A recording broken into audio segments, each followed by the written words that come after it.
പാറ്റകൾ എന്ന് വിളിച്ച് കളിയാക്കിയവർക്ക് മുമ്പിൽ ഡൽഹി നഗരം നിശ്ചലമായി. കേന്ദ്ര സർക്കാരിന്റെ സകല അടിച്ചമർത്തലുകളെയും അതിജീവിച്ച് മോദി സർക്കാരിനെ ആദ്യമായി മുട്ടുമടക്കിച്ച കുട്ടികൾ. ജന്തർ മന്ദറിൽ എഴുതി തുടങ്ങുന്നത് ഇന്ത്യയുടെ പുതിയ ചരിത്രം. ഒരു വശത്ത് സർക്കാരിന്റെ സകല സജ്ജീകരണങ്ങളും പോലീസും, എതിർ ശബ്ദങ്ങളെ കേൾക്കാറില്ലെന്ന് പേരെടുത്ത ഒരു ഭരണം. മറുവശത്തോ കയ്യിൽ ഭരണഘടനയും ചുണ്ടിൽ ദേശീയഗാനവുമായി തെരുവിലിറങ്ങിയ കുറച്ച് പിള്ളേർ. കഥ അവിടെ തീർന്നുവെന്ന് കരുതിയവർക്ക് തെറ്റി. ഇന്ത്യ കണ്ട ഏറ്റവും വലിയ രാഷ്ട്രീയ നാടകങ്ങൾക്കാണ് ഡൽഹി സാക്ഷ്യം വഹിച്ചത്.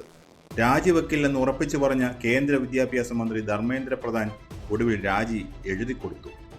മോദി സർക്കാർ ആദ്യമായി ഒരു ജനകീയ സമരത്തിന് മുന്നിൽ മുട്ടുമടക്കി.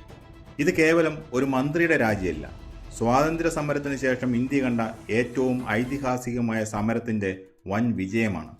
രാഷ്ട്രീയ ചതുരംഗക്കളരിയിൽ കരുക്കൾ നീക്കി ശീലിച്ച കേന്ദ്ര രാഷ്ട്രീയ നേതൃത്വത്തിൻ്റെ കണക്കുകൂട്ടലുകൾ തെറ്റിച്ച വിജയം. എങ്ങനെയാണ് ഈ കുട്ടികൾ ഇത്ര വലിയൊരു ഭരണകൂടത്തെ പിടിച്ചുലച്ചത്? പാറ്റകൾ എന്ന് വിളിച്ച് കളിയാക്കിയവർക്ക് മുമ്പിൽ അവർ എങ്ങനെ ഒരു മഹാപ്രളയമായി മാറി?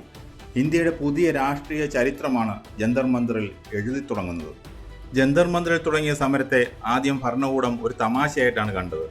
40 വയസ്സ് കഴിഞ്ഞവർ മാത്രമേ രാഷ്ട്രീയവും സമരവും ചിന്തിക്കൂ എന്നായിരുന്നു ഡൽഹിയിലെ രാഷ്ട്രീയ പണ്ഡിതന്മാരുടെ വിചാരം. കുട്ടികൾ 4 ദിവസം ഇൻസ്റ്റഗ്രാമിൽ പോസ്റ്റ് ഇട്ടും അടുത്ത് വീട്ടിൽ പൊക്കോളും എന്നവർ കരുതി. പക്ഷെ അവർക്ക് തെറ്റി. പരിസ്ഥിതി പ്രവർത്തകൻ സോനം വാങ്ചുക് സമരത്തെ പിന്തുണച്ച് ജന്തർ മന്ദറിൽ നിരാഹാരം തുടങ്ങി.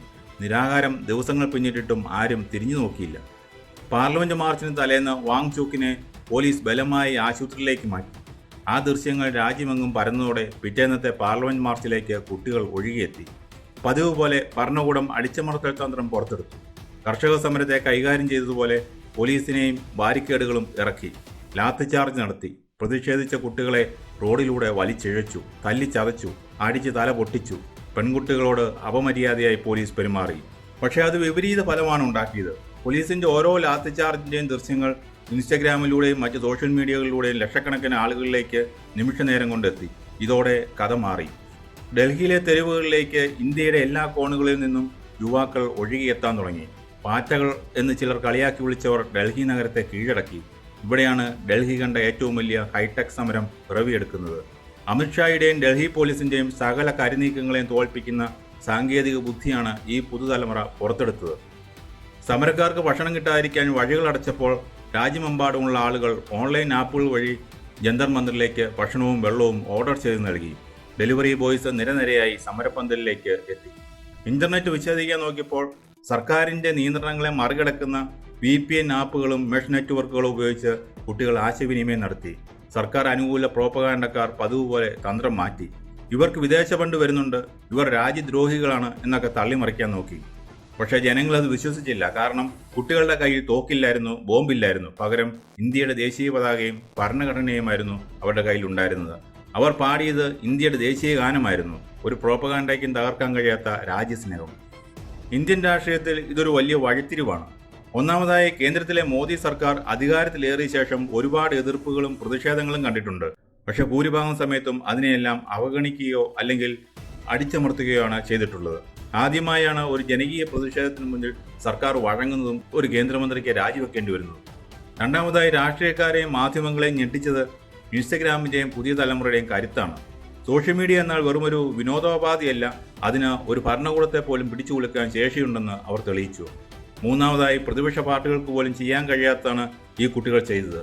ഒരു പാർട്ടിയുടെയും കൊടിയോ പിൻബലമോ ഇല്ലാതെ പരസ്പരം സംഘടിച്ച് അവർ ഡൽഹിയെ നിശ്ചലമാക്കി.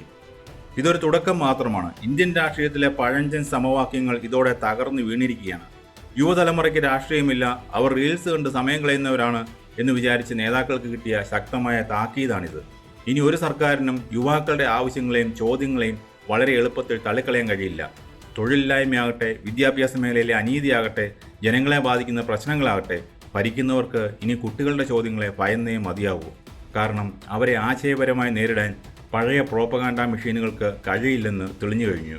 ഈ സമരം നൽകുന്ന സന്ദേശം വ്യക്തമാണ്. ജനപ്രതിനിധികൾ ജനങ്ങളെ ഭരിക്കാനല്ല, സേവിക്കാനാണ് അവിടെ ഇരിക്കുന്നത്. അത് മറന്നാൽ അതിശക്തമായി തിരിച്ചടിക്കാൻ ഈ നാടിൻ്റെ യുവത്വത്തിന് അറിയാം. ഇന്ത്യൻ ജനാധിപത്യത്തിൻ്റെ വിജയമാണിത്. ലോകത്തിലെ ഏറ്റവും ശക്തമായ ജനാധിപത്യം നിലനിൽക്കുന്നത് ഇന്ത്യയിലാണെന്ന് ഒരിക്കൽ കൂടി തെളിയിച്ചിരിക്കുന്നു. ഭയമില്ലാത്ത ചോദ്യങ്ങൾ ചോദിക്കുന്ന അവകാശങ്ങൾക്ക് വേണ്ടി പോരാടുന്ന ഒരു പുതിയ ഇന്ത്യയുടെ വിജയം.